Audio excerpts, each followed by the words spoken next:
I always look at Japan as one of the useful canaries in the coal mine because all of these demographic challenges that Seb was talking about, they faced quite a while ago.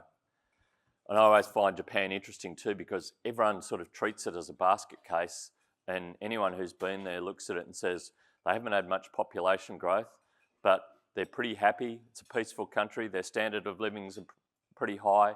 It doesn't look to me like it's a debacle. But if you look at the chart on the left, what has happened is that the banks have faced a real headwind for a lot of that 20-year period because, again, the consumers didn't have an appetite to take on more debt.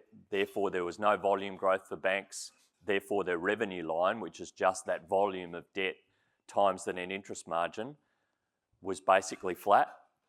And unless your costs can stay flat, which most companies struggle to do, we can find hardly any companies who reduce their nominal costs, then you get a picture where profits are flat to down, and that's assuming that there are no asset quality problems.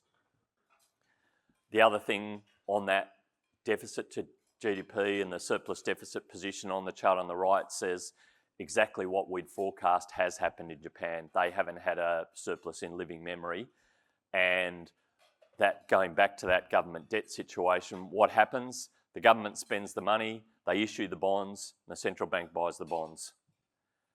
Effectively, that faith in government bonds being a risk-free asset, it's a little bit more like back to the 70s where they're actually certificates of confiscation. Now, what they are is using bonds and using the money printing and using buying government debt as a veiled way of taxing. Because we can't get through explicit taxes, putting more money into the economy and not telling people about it actually becomes the way they tax you. And most people don't think about it like that, but the economic effect is very similar.